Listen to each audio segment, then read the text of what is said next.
Hi there, I'm Evan Troxel. Welcome to my podcast about how technology is changing the architectural profession.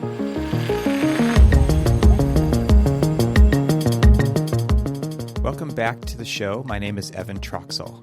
On this episode, I had the pleasure of having a conversation with Scott Davidson. Scott is in charge of business development at McNeel and Associates, and they make a small piece of software that you might have heard of called Rhinoceros, also known as Rhino. And in typical McNeel fashion, they just quietly released version 7 in an email, basically a one-liner letting everybody know that it's out. And this is a very big deal. It's a very big deal to McNeel. It's also a very big deal to the AEC profession in that Rhino plays such a pivotal role in geometry creation and translation between products that we use on a day-to-day basis. In this conversation, we get into why this is a big deal. We also talk about how this all came to be. So we do a little bit of a trip down memory lane. And it's funny because it's actually very Bob Ross, if you know who that is, in that it's a series of happy little accidents. So it was a true pleasure to speak to Scott, who has been at McNeel and Associates for 28 years now, which is just incredible. I love that there's so much embedded knowledge in that team and that they stick around and continue to deliver what people are asking for and really engage with the community of professionals. So without further ado, I hope you enjoy my conversation with Scott.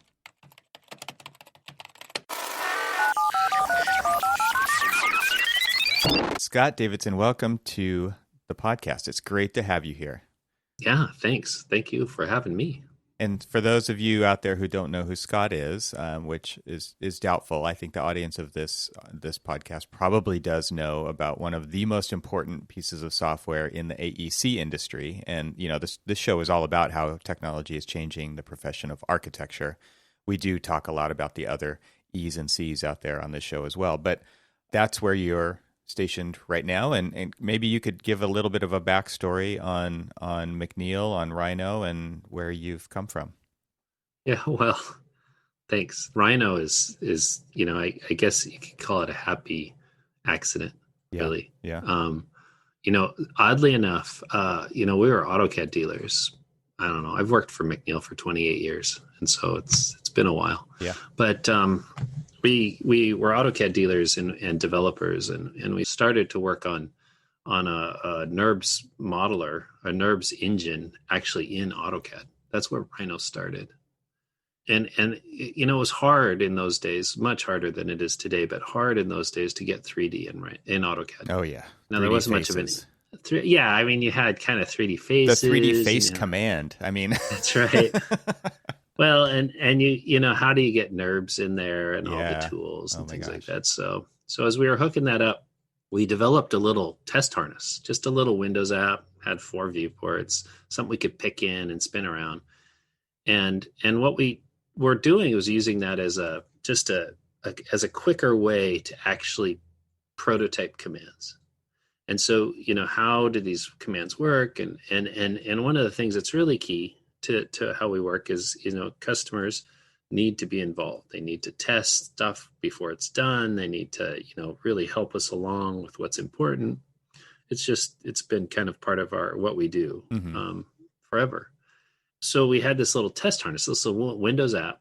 And then when we got it right, then what we would do is we would put it in AutoCAD. Mm-hmm.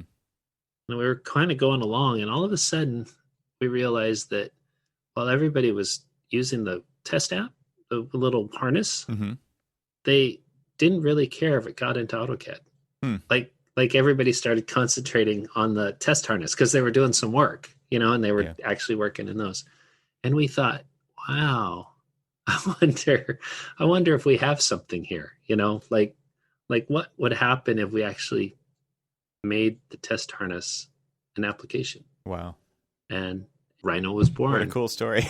Yeah, it was crazy. It was just crazy. So where did that name come from? One of the original developers at, 2 a.m, like we always do, or like a lot of developers do, they're kind of looking around for a code name. Yeah. And there was I don't know if you've ever seen it. There's a etching of a rhino from somebody had gone to India and then on the ship had described what a rhino looked like. And they had this, that older etching where the rhino looks like a tank. It had that hanging on his wall. And he's like, oh, I'll call it rhino for a while. Rhinoceros, right? We'll just call it Rhinoceros. Just for a while, yeah. Just for a while. So we're getting, we go through the whole discovery process of that we should have an application maybe. And so now we're going to have everybody on the forum and us choose a name. Names are hard. They have to be translatable. They have to be, international. They have to not be used. And of course, we're doing the solid this and the accu that and the all those standard names that everybody knows. CAD this, whatever. And anyway, in the end, everybody's like, don't change it. Just leave it. Yeah. Just leave it. And, we're thinking we're going to get in trouble for not being professional and all that kind of stuff. But we did it, and it's worked. And rhinoceros is a rhinoceros in almost every language. Yeah. And yeah, it's actually worked out. And then then we get caught up in the whole zoo naming thing, and that's been out of control. Yes. Fun, but out of control. It's always a topic of discussion whenever a new animal or species comes out of the woodwork into the rhino zoo kind of landscape. That's right. The tree sloth, the bongo. What's a bongo? We're all looking on Google to figure it out. Anyway. It's kind of a point of pride, I think, for developers to find a new animal as well that also works with what they're doing. Right? Never thought about that. That's right. Got to look at. That's right. You can develop on Rhino and learn at the same time. So the name was an accident. The product was an accident. I mean, you guys are quite a crew there.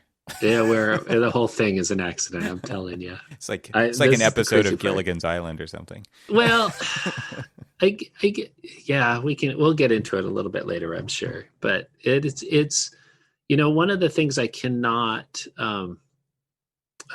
We don't underestimate, but you have to be really clear on this that the people that participate in this, customers that test this, that are on the forums, that are trying the new stuff. It's just as much their product as ours. We if we didn't have people kind of banging on us and looking at the new stuff and giving us feedback, we really wouldn't know where to go. And so it's just as much influenced by everybody that uses it as it is by us. And that's that's intentional to do that, but also it's an adventure. Yeah. So it's a journey. I mean, I can tell you, I never thought we'd be here where we are now. Right, of course. Yeah, I was just having a conversation with another person for the podcast, and we were talking about how easy it is. It's the famous Steve Jobs quote that you can connect the dots going backwards, but you can't connect them going forwards, right? Yeah. No, we're terrible at predicting the future. Right. There's no question about that. Yeah. Well, let's go back in history for another moment here. So I have, and I mentioned this to you in email, but I have a SIGGRAPH story from probably the late 90s. I can't remember exactly when I was there. It was the late 90s, probably 96, 97. Yes, exactly. Yes. And so you and I can arm wrestle. I was a Form Z user from 94-ish, right? When I was in college. And it was like version 2 at the time. I got my first Power PC Macintosh, and I was running it on there. And I was just so excited about technology. I had always had been as a kid. My dad had some early K-Pro, IBM clone, and we had an Apple IIe and stuff like that. And so I had learned, I had a Commodore, like early days, like programming stuff to, and basically programming at that stage for me was just copying something out of a book and trying to make it into like a direct copy to play a game or something like that. Right. And so then going into college, got my first like proper Macintosh, with the GUI, and we had a PC lab, and I was learning 3D Studio and AutoCAD. I wish it was AudioCAD. That'd be better. But I went to SIGGRAPH, and I started using like Electric Image for my 3D renderings and stuff because I was a Mac user, and so 3D Studio was only running in DOS at the time. It wasn't a real thing for me, and I know you guys were on the Windows side, and I walked by your booth, okay, and I think it was probably you and Bob or something like that. And Brian Gillespie probably, and I don't know, maybe Dale. I mean, there's all these people still work there. Yeah, yeah. Right? I know. And I remember that they had like I believe it was actually a laptop running Rhino with a car fender demo. It was like showing how the car fender and the continuity of the curves lined up with the door panel, and you guys had the zebra pattern on there to show the surface continuity. And I was like, I'm an architect. Like, this is cool software. And you guys, I mean, it was one of those things where it was seriously like, how, like everybody struggles with their booth. How do we get people to stop here? Right. Right. And it was like, I was headed to the Electric Image booth or something, or, and I think it was funny because like at that time it was like Electric Image was running on Sun Microsystems computer. Like anybody was ever going to use it that way. But, but it was just a fun moment in time where it's like, it was the Wild West of 3D modeling, of CAD applications. And for me, like learning Form Z early on, so I had probably been using Form Z at that point for 3 or 4 years, and it was like a solids modeler, and that's all I cared about at that point, right? And so when Rhino comes, when I walk by the booth and it surfaces, I'm like, I have no use for this. Okay, so because we weren't doing like there was architecture back then for us was very rectilinear. Like that's for the most part. It was Morphosis, like Morphosis was a huge Form Z shop at the time. Right.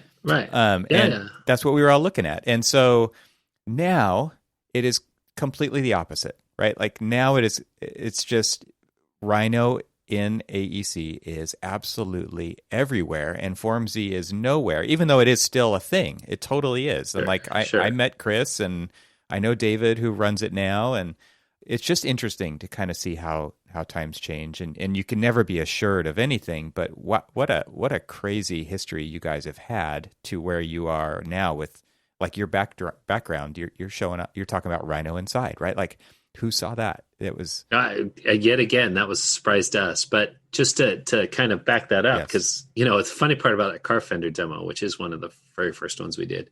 It is actually only the car fender, right? The rest of the car doesn't exist. Yes. But, right. I want to be clear about that one. Nope, there was no car. No. But we were, we're in Seattle, so the marine industry was a big one. So the marine industry was really pushing us to do a lot of the crazy shapes that they couldn't do anywhere else. And so that was big, and industrial designers, of course, and people that were doing those kinds of pieces. And that was pretty clear that was going to be something that we did early on, and we did. And then I don't know, it was the first day, maybe it was the second day we're selling Rhino. We get a phone call from Frank Gehry's office. Did you? And on Frank Gehry's, they smelled it in the air or something. Something, right? So there was no social media. No, Frank Gehry's personal credit card. He bought Rhino, and Bob and I looked at each other and we said, well, that was that market saturated. Yeah. Because nobody was doing this crazy stuff. Right. And we're done with that one. Right. And yes. And so then we were off into all these other markets, and it is interesting that we've been pulled back into architecture. Yeah. As a general purpose modeler, right? Jewelry design, marine design, automotive design, like all of those things. Similar story with Form Z. Like they had a small contingent of architectural users, and probably because they had a stair tool, like more than anything, right? It was like, and walls with thickness that you could change. That was like the main pull for us, and being able to punch windows and things pretty easy. Their Booleans were great, and so building a general purpose modeler, and then somehow, like you just said, like, now you've been pulled back into this heavily architecturally oriented piece of software. That's I would imagine you have a lot of users there. Oh yeah. I mean, architecture is by far our biggest market now by a long shot. Yeah. And it's so big. We're just a little scratching the surface on number of architects actually using it relative to the number of architects out there. But I think the evolution of digital fabrication, of of the ability to really, if you can get an accurate shape, to be able to drive fabrication was huge in that. Mm-hmm. That's doesn't have anything to do with us other than we enable it. And then the ability, and this is an interesting one, in LOD 200, in early design stages, the ability to have flexibility of having a surface, a shape, mean anything you want is really important. And a designer wants a tool. I think a designer wants a tool that they can trust every day that they can solve the problem, the design problem, whatever it is. And they're not so worried about efficiency, and they're not so worried about let's consider it productivity, because design isn't. Yeah. So I think this idea that the tool doesn't care what it is, right? I think that is I think that's key in the overall architectural process, and especially in the design process. And so to me, it's actually the fact we don't have all this stuff that makes it possible, or it makes it a good tool for that, or at least customers think it is. And then Grasshopper comes along, and that just shot things through the roof. I mean, it was nuts. I absolutely believe in your assessment there of the tool not caring, because that is what is actually important during the very fluid and nonlinear design process. And that's where so many people who try to shoehorn quote unquote capital D design into a product usually get it wrong. Is that, especially I think more and more nowadays, we just hear people who are really on the side of efficiency and just saying, you should do all of that in Revit. And Revit forces you to make a certain number of decisions very early on about what things are and how they should perform and how they should act. And that is absolutely not what I want in a design tool. I want something where I can have multiple iterations on the same canvas, and I can be playing with things relatively fluidly. And like you said, it just represents something. It doesn't have a lot more meaning than that necessarily. And that's really important to be able to do that. And so I agree, that is totally why tools like this make so much sense at the early stages of design, is because it's more like sculpting, it's more like play, it's more like sketching, it's more like trace paper than anything else, but that it also affords you the ability to take it as far as you want to is a testament to kind of how flexible the platform actually is, right? Is that you can use it for anything, and there really aren't any boundaries. It really is up to your imagination and maybe some at least medium skill of how to use the tools that are in there and understanding of what's possible. Yeah, and I think it's important, even though it's early in the design process, that the surfaces have to be accurate, and because those design surfaces you make many times are informing your fabrication directly. Right. And so you find people that are sending the Rhino model out to fabricators, so they can, section and split and really break up the surface in the way that they need to. Yeah. And sometimes you have fabricators that have different processes, and so they actually need a different model. Ultimately, their LOD 350s and 400 models are different because their fabrication processes are different. And so we find it's that combination of being able to, work at any scale and make anything you want to imagine it is through your design process, but then at the same time have something accurate enough to use in fabrication. And that's really, really, at least, that's what we've been seeing. Yeah. So, yeah, that's incredible. So, okay. So now, I mean, we're on the, dare I say, the precipice of you releasing a new version of Rhino, which is also like you guys have had kind of this, like, it seems like the releases are super compressed compared to what they were from like version 4 to 5, which seemed to be in beta forever, right? Which was awesome for users. Years, sort of. Yeah, sort of. The problem is the people that wanted to, have a stable build, it didn't exist. Yeah, that's true. And so that was really a drawback. But that has a lot more to do with us just learning how to do this better. Yeah. I was going to ask that, like, what's changed there? Because you guys obviously made a decision at some point to do things differently. Yeah, what's changed? So software is kind of the result of a lot of different things, and ultimately it's a result of the team, right? Very personal, standard, everyday things that everybody deals with every day at work. And I think we just have learned as a larger organization that's been, we've had the same people for a long time, so we've been able to kind of try to get better. But I think we're learning as a group how to add features, fix things, and not kind of get distracted, or not add so much that people have to wait 5 years for a new version. Mm-hmm. And as we've worked with larger and larger organizations, it's become very important that we at least have some consistency to being able to bring things out in a stable version. I mean, yeah. So, Rhino 7 is going to be released on Wednesday. And so everybody can get it, but we're going to come out with Rhino 8 work in progress, maybe next month. Yeah. Right. Yeah. So, right. And so it's, we're always having that whip version out there. Yeah. You have to own the previous version to download it, but and by the way, that's so key to how we develop. I mean, it's so key that people are always using what we're currently working on. And you could only do that in today's times where downloading a 300 megabyte update for the whip, I can do it on a bi-weekly basis. Like before, when software was shipping on CD-ROMs or whatever, this just couldn't, impossible.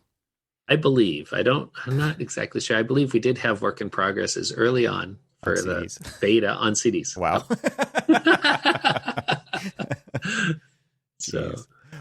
So you mentioned a minute ago Grasshopper, and obviously that's a big deal. But I wanted to kind of, the overall concept of you guys being so kind of open platform with Rhino, and like you said, kind of enabling people to do, like actually creating a platform, not just a piece of software, right? You've created something where people can extend it and augment it to do whatever they need to do. Yep. Was that a big part of, like, I don't know the right way to say this, but like, is that really distracting when you guys are developing software?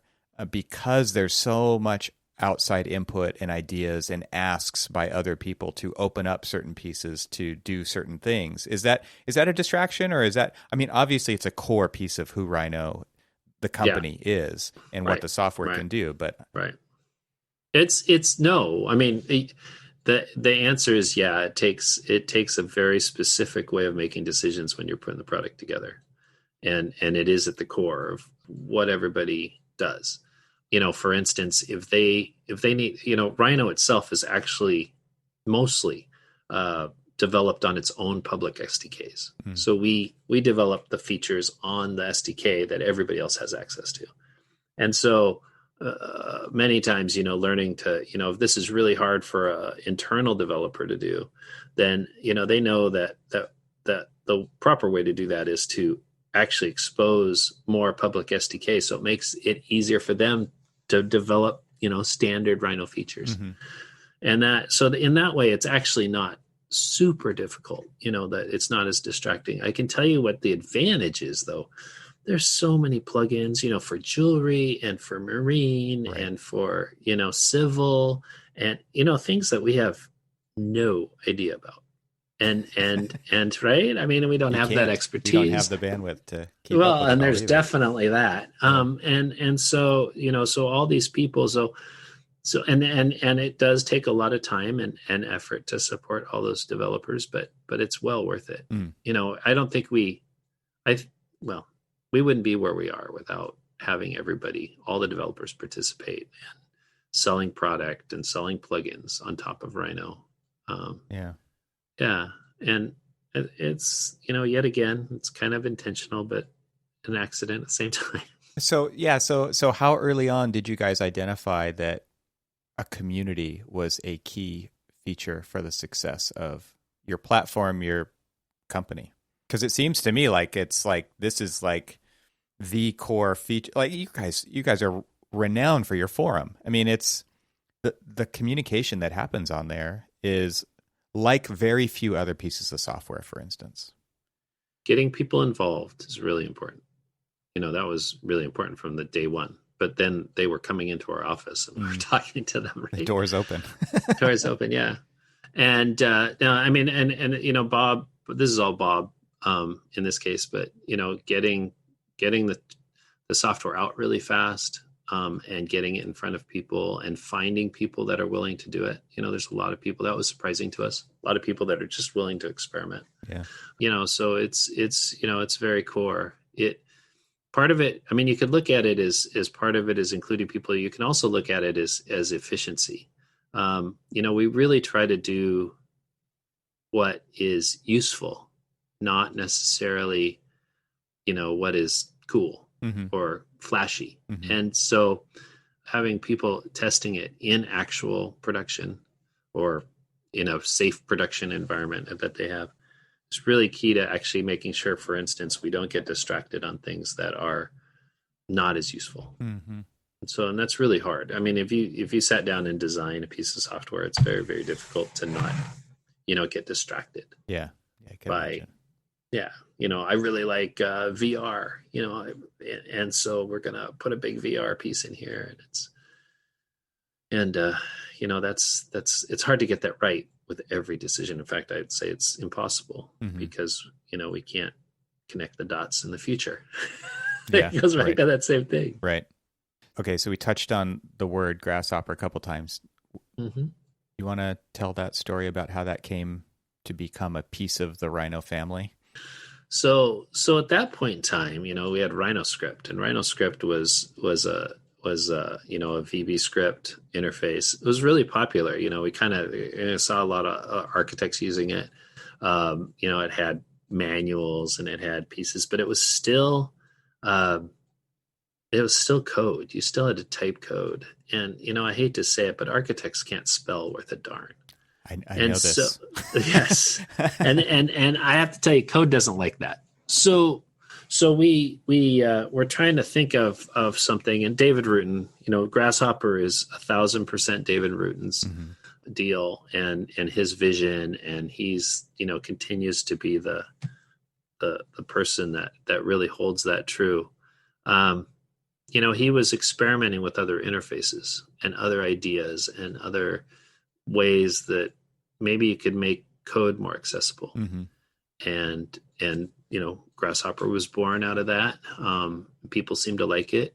The interesting part was, as good as Rhinoscript was, and Rhinoscript's still around, but as good as Rhinoscript was, we would have 35 people in a class, and at the end, maybe 5, maybe 3 could really do Rhinoscript well at the end of a couple-day class.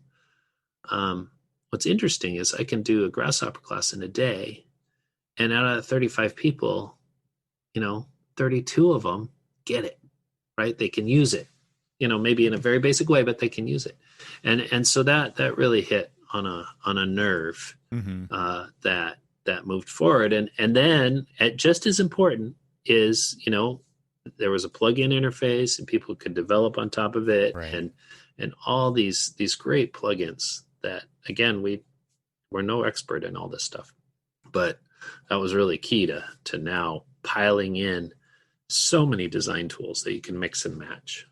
Yeah, there's an aspect of it about creating the code in Grasshopper, and then there's also an aspect of the legibility of it, right? Where I think once you kind of understand what the components do and how inputs and outputs work, now you can actually look at a script and start to, it's like reading architecture. I think a lot of people don't necessarily think about the way people read buildings, but where's the entry? Where do I go?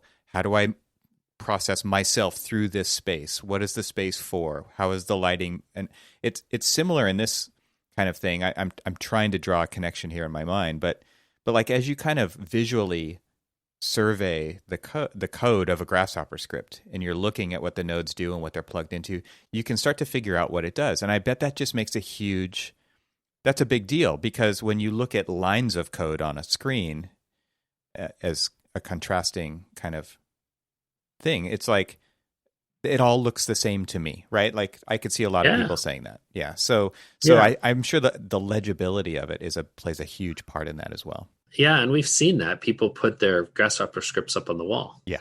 And use that to explain the design. Yeah. And that was a surprise for us. And before data trees, by the way, you could actually probably read it and tell, how many structural bays there were, or how many floors there were in the building, or something like that, just based on if it was graphically well organized.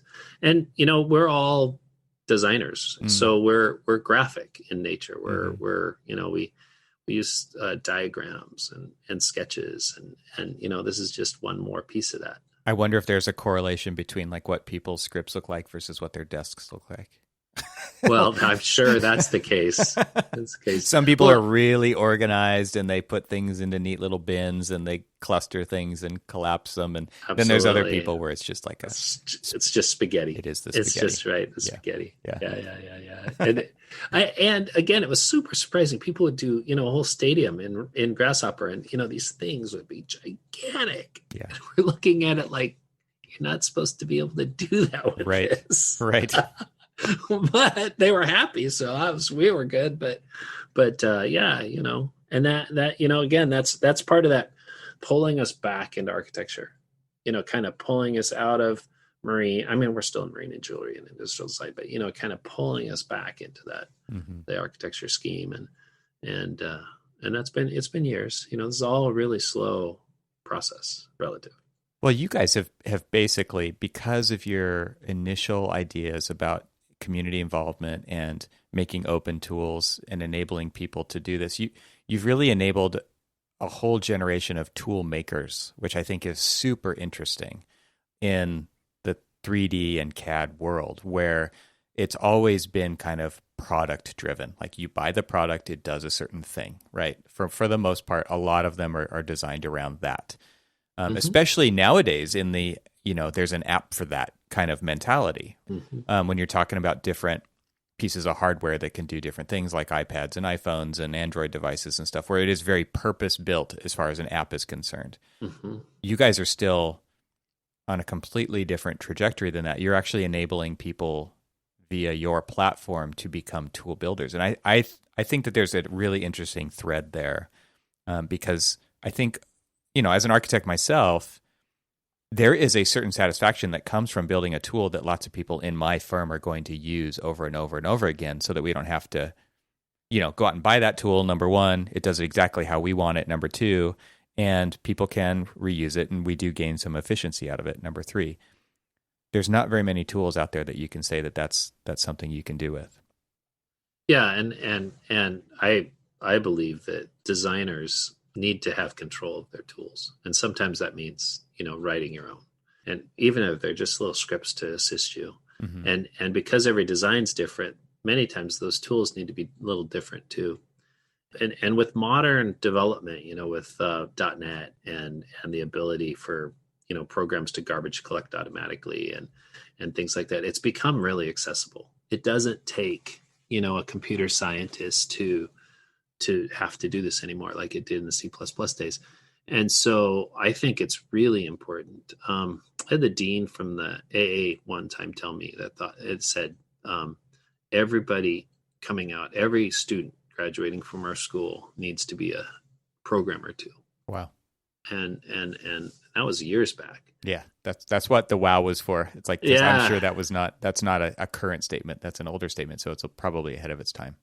Yeah, absolutely. And so and it has become so easy to do that. I think it's really important to, again, not be locked into a application that somehow is predicting what you need. Right. And because nobody knows, right? The design's the design. It's going to emerge out of this process. And so, how do we deal with that? And how do we come to trust it? Going back to that same thing, is like when I get up every day, I'm going to take this tool and I'm going to solve some design problems, and I have no idea what that design problem is going to be today. right? It could be on a cityscape, or it could be a connector and and something that I'm really, trying to drive. And everything in between. So interesting. So, okay. So you guys are about to release 7, which is Rhino.Inside is a big part of, right? Up until now, everybody who's using Rhino.Inside is using the whip. Yep. And so that comes with its own set of issues, right? Because like in our firm, people who are using Rhino.Inside have to constantly update their whip, and they don't have admin access to their computer. Right. So it'll be really nice on Wednesday when 7 comes out and we can get it into the hands of those people. We don't have to worry so much about constantly updating. But how did you guys get to Rhino.Inside? I'll just leave it at that. I know. I mean, it's funny. It's just funny. I wish we could. I wish we could say it's predictable, but so one of the things we did with Rhino 7 early on is pulled it apart into pieces, and so we could load it as a DLL inside other applications, just to see what we could do. Whose idea was that? Steve Baer is one of the main developers. He was experimenting with, hey, could we do that? And if you look at Rhino now, it's got rhinocore.dll, I think it's called, and that's oddly enough the same size as the whole Rhino 6 application. And then we have this little tiny 100K thing that's Rhino EXE. And all this is weird. Rhino is actually Rhino.Inside itself. Yeah. So this is an Inception. That's right. It's a little Inception. Yeah, that's right. So it's Rhino calling Rhino.Inside, and that goes back to everything that we do and release. We try to use ourselves, right? So that makes it well tested and allows everybody in our firm to be both helping the development tools and the application itself. But we were messing around with, okay, now we can load it in different things. What would happen if we loaded it in AutoCAD? What would happen if we loaded it in Adobe Illustrator? What would happen, if we did this, that, and the other thing? And Kike Garcia, who's in Barcelona, he thought, what would happen if we loaded it in Rhino or Revit? And so he hooked it up, and lo and behold, it runs in Revit. Yeah. Yeah. And it's fast. It's pretty fast. Like you push a button and it's open. Like, oh yeah. There's that. There's that. Yeah. And we'll see. As we get more sophisticated, trying to keep it stable and fast is part of the challenge. Yeah. But and then what we did is we ran around and showed people, we got Rhino inside Revit. Here's a sphere. Yeah. And so we'd show a sphere. Do that in Revit. Yeah. Well, and people would look at you like, okay, but I don't need a sphere. Yeah. Right? I don't really need a sphere. And so we kind of were experimenting and we didn't have any Revit expertise. And now we do. Son, who does PyRevit, he's part of our team now, and he's been really key. But once we started kind of making levels and floors and walls with Rhino.Inside through Grasshopper, then people were like, oh, yeah, that's really interesting. You get the gears turning, and then they're like, what else? What else do I want to do with this? Well, and we like to say that, we're going to walk in because people were asking over and over, Rhino to Revit. How do I get Rhino to Revit? How do I get LOD 200 to LOD 300? There's this big break. And file formats, I have to tell you, are a terrible way to communicate between applications because they make a lot of assumptions based on the standard of the file format about what data and what geometry they're going to take and what geometry they're not going to take.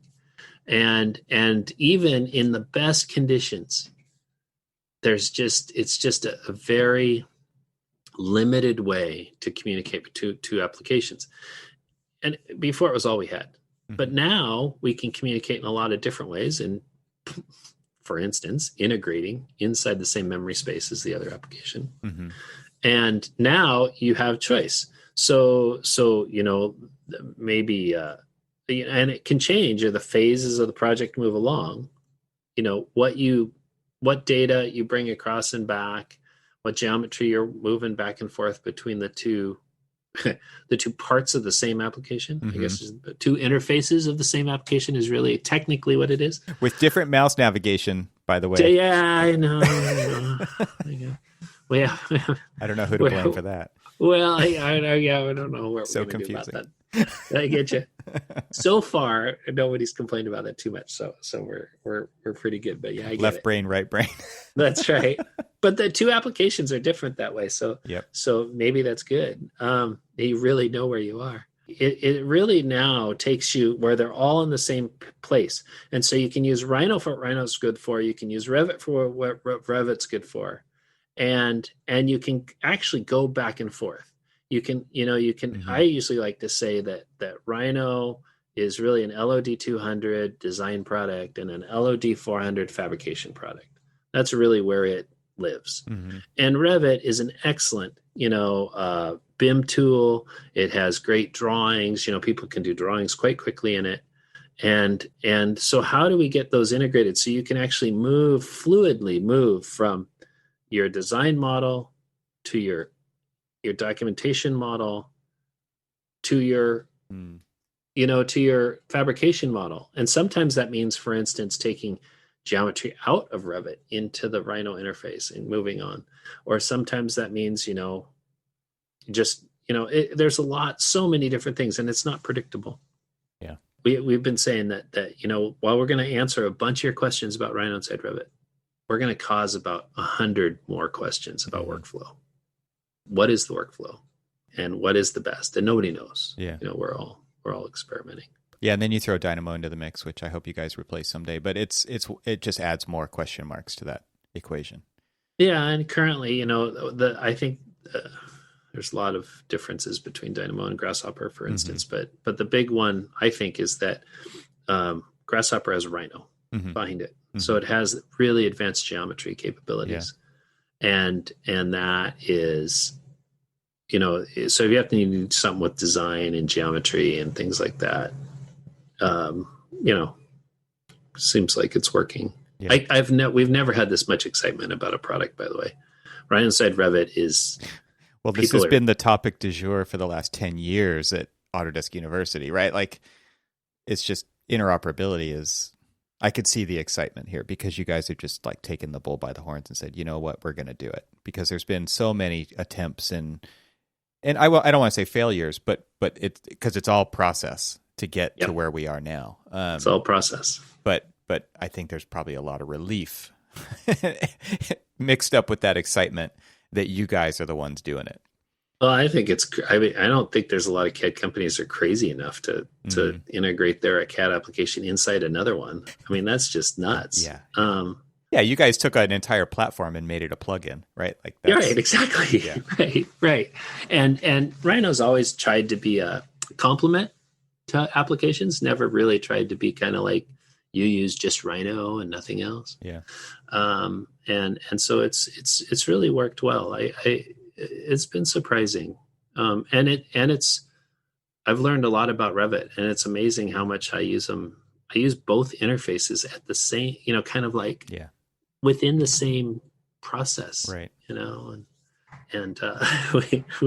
we joke a little bit that used to be you had the Rhino people in one room and the Revit people in another, right? Because there's two workflows. Right. Now they're actually in the same room now.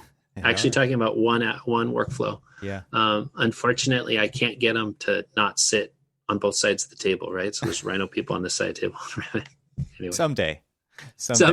Yeah. That's right. All right, everybody. We're getting alternate. Yeah. Rhino Revit. Get to know your neighbor. Musical chairs. Yeah. That's right. So, like you said it a little bit earlier, but obviously Rhino.Inside is not just about Revit. So, what other excitement have you seen and possibility? I mean, there's a lot, right? Yeah. So we have, we have an experiment in Blender. We have an experiment in Adobe Illustrator. We have an experiment in AutoCAD. A really, really big one is in ArchiCAD. So, and it's not actually Rhino.Inside, it's a direct connect. It's a, a communications tool. And they've been doing that. It's been very good. What's interesting now is because you have Rhino.Inside Revit, and then you have a direct connect to ArchiCAD, you can actually sync the two models. Oh my gosh.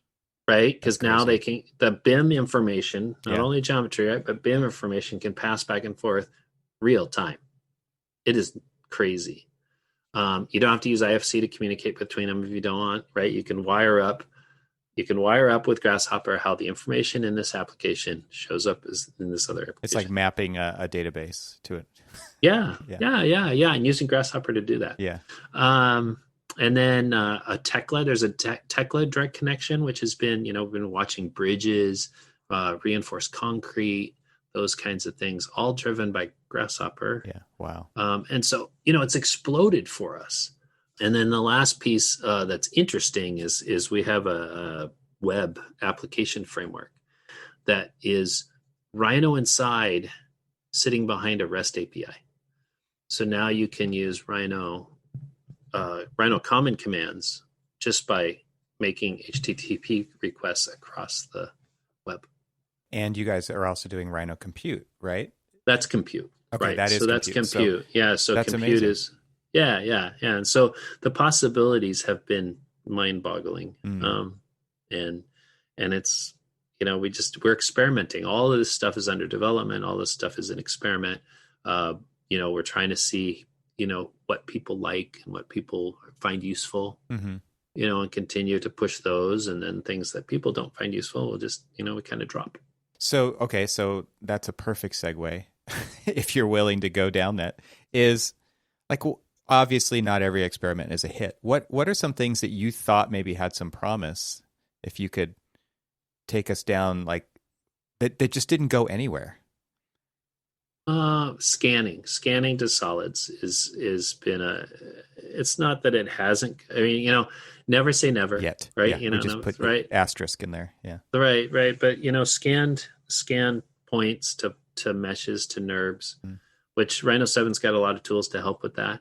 But it's just, there's so many, a lot of times the data sets aren't as clean as anybody would like. And then, you kind of go through this process of trying to clean them up, and that's a lot more effort than anybody would like to do. And so I think that's an area that we pushed a little into, and we still have some tools for it, but I think that's a lot harder process in reality than people would like it to be. A lot of times people want to save time over their traditional methods, but it's still hard. Yeah. It's harder than they'd like, and so that's an area. Most of the stuff that we do dies so quickly when nobody cares. Fail fast. That's right. Well, and that's important, right? We're not a big company, so we do have to fail fast when we're trying something that isn't useful. So VR continues. I think what's interesting is, and we're not really on the cutting edge a lot. So we're supporting people that are. So VR and rendering is, our rendering tools are better in 7, but just standard static rendering may not be that's the rendering from the days of old. Yeah, exactly. Now it's all real time, all the time. Right. And if it's not moving, if your rendering's not moving, it's not a rendering anymore, I think. It's interesting, yeah. Yeah, it's very interesting, It for me, it's interesting coming from the architectural and design side of things, in that it forces an honesty about the design that is much different than it used to when you would curate a frame and a perspective. And layer it with Photoshop and make it. And so now it's like, well, if you're putting it in the hands of the user or the client and letting the client drive around potentially, and they can look wherever they want, it doesn't mean it all has to be done, but you have to be able to have that conversation at any moment to say, when they point at something and say, what's that, right? And before, it was like, no, I'm going to pick this very specific view because I'm only modeling what you're going to see. And now I think that's very different with VR, with real time. Yeah. And we're seeing, we're hearing stories of people using, the VR tools or Inkscape or Twin Motion or whatever it is actually on the screen at the same time, so you got Rhino here and then you're looking at, it's almost like it's just another viewport. Yeah. It's all of a sudden it's like everything's got to look like it's on TV. Yeah. High production value. Yeah. For sure. Yeah. Cars are moving and people are walking around and it's like, this doesn't really exist, but it's very, very interesting time right now for that. And you guys are also kind of plugging into now by putting all this stuff on the web. you're plugging into other services, right? So there's analysis engines out there. I'm assuming there's like CFD, kind of all kinds of stuff that you guys can tap into because of just the way that the APIs are talking to each other and the way you can hook things up nowadays. Yep, they're all there, and they're all real, and they're real time, and it's crazy. I mean, we can't keep up, but, and it's not us doing it. It's other people doing it to Rhino. But, it's all these ideas of microservices, or Ladybug's a great example, and the new pollination product they have. There's a bunch of CFD now, so there's an awful lot, pedestrian simulations and view simulations and all those things. That you might want to do. Hooking it to Power BI, right? Nathan's work, Nathan Miller's work. So. Yeah, there's a lot to do. I mean, it's exciting because kind of feel like architectural tools kind of stagnated a bit. Revit's been around for a long time, and it's not that Revit stagnates, but just the kind of like, and the ideas behind Revit aren't necessarily new. It's kind of like stuck, and now rendering's on the run, and integrating products together is on the run. I mean, forget the word interoperability. We're going to call it integration now, right? And then the going on the web and just all of these things, being able to take even larger models, even though we can still kill a machine with the model because it's too big. But it's pretty cool. There's a lot going on right now, and I think that's very exciting. Being able to develop your own tools. It's gotten so much easier in the last few years. Yeah. It's time to step back and evaluate what our workflow really is. Because there's so many new opportunities. Yeah, it seems like you're saying, it's super exciting both on the software side of things, but also on the hardware side of things, because we're seeing stuff like the new Apple M1 chip where it's flying. It's just, you're going to actually be able to get 12 hours on a laptop on an all-day trip and not have to worry about plugging it in while really loading the computer with the types of things that we're talking about, like pro users are using. Are you guys excited about hardware developments like you are about what's going on in software? Or I can assume that you're way more software biased, but. No, I mean, hardware's great, except for M1 is a good example. It's a different chip, and it's hard. It's hard. Yeah. It's we can get it to run, but we can't get it to run well, and we can't get it to run fast, and it's just because it's just a very discontinuous development, and so in that ways, it's kind of a love-hate relationship. We like the fact that things are getting faster because we can only optimize so much, right? And the hardware does need to get faster, but at the same time, it's really it's going to take some time. It's a big side project all of a sudden. Yeah. Oh yeah. So if currently we don't support M1s, Uh-huh. We've got them in house and we're working on it, but Rhino 6 will never support M1s, and Rhino 7 we're working on it. I mean, but it, we have no idea how long it's going to take. And so, the biggest thing I can tell your listeners is don't buy an M1 if you want to run Rhino right now. Not that we don't like M1s. It's just, it's going to take a while. It's not there yet. Yeah. Yeah. I do run Rhino on a Mac right now, and I personally love like the trackpad integration that you guys have. It's so good, right? Like just the ability to pinch and zoom and swipe and do all those things. So because the trackpad is such a large piece of hardware on a laptop chassis, it's so big. Like you can't avoid using it. It's fantastic. It seems like you guys went through the extra steps to make that a good experience for those of us who are probably a minority in your user base, but still it's fantastic. Yeah, thanks. And customers pulled us through to get it right. Yeah. Kept telling us wrong again, wrong, still wrong. Yeah. And that pushes us to try to do better. But yeah. And I guess the other thing too is, Macs or Apple's still selling Intel Macs. Oh yeah, for a while. For a while. I think they said a couple years to go through this transition. Yeah. So we still, we're still recommending the Intel Macs. They're always we always thought they were good machines. Yeah. But anyway. Yeah, cool.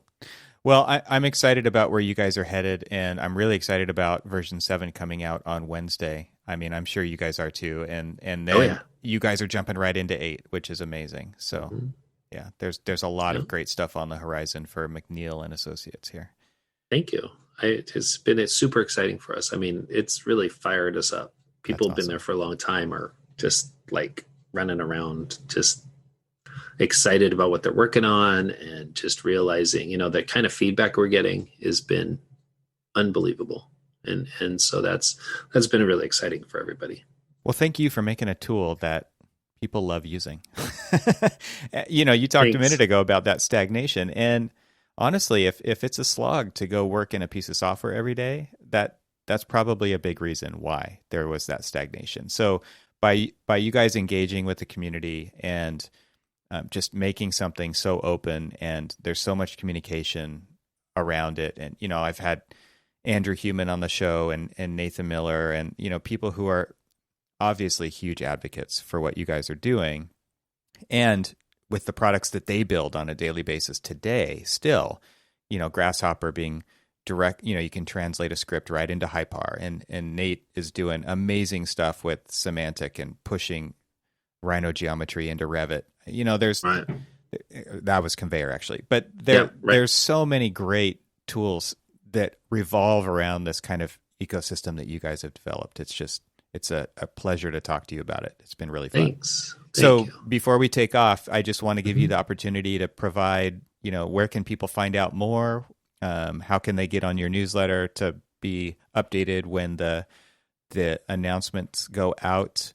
What's the best way to follow along with what you're doing with Rhino? So anytime you download Rhino, you get, if you'd like, you can give us your email. And so download Rhino or Rhino.Inside or anything. And then you're on that list based on kind of what you downloaded. So we can give you appropriate information. And then there's, Rhino3D.com. You can go there. Your local dealer has Rhino. So if you want to upgrade your Rhino 7 from Rhino 6, local dealers can do that right now. And then there's a Rhino.Inside Revit. You can just Google it, Rhino.Inside Revit. There's a Rhino.Inside Revit website that has a lot of information about Rhino.Inside Revit, how to use it, and lots of demonstrations and videos, and a community page of many, many people that have been experimenting with it, using it, and trying to teach others.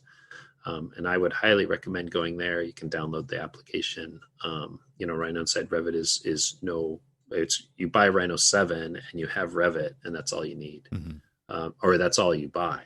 Right. And then there's a little plugin, open source plugin, that's just Rhino.Inside Revit that you can download. Awesome. Well, thank you so much, Scott. It's been a fantastic conversation. I appreciate your time. Definitely. We should do it again. All right. So talk to you soon. Thank you very much. Bye.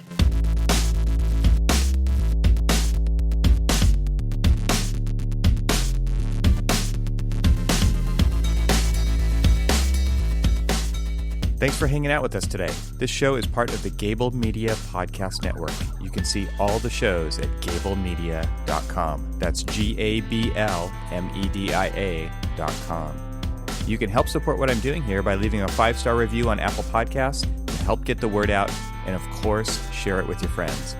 I'd love to hear from you, so leave a comment on the website at trxl.co/podcast, where you can find every episode. You can also follow me on Twitter and Instagram and YouTube. Just search for eTroxel. Talk to you soon.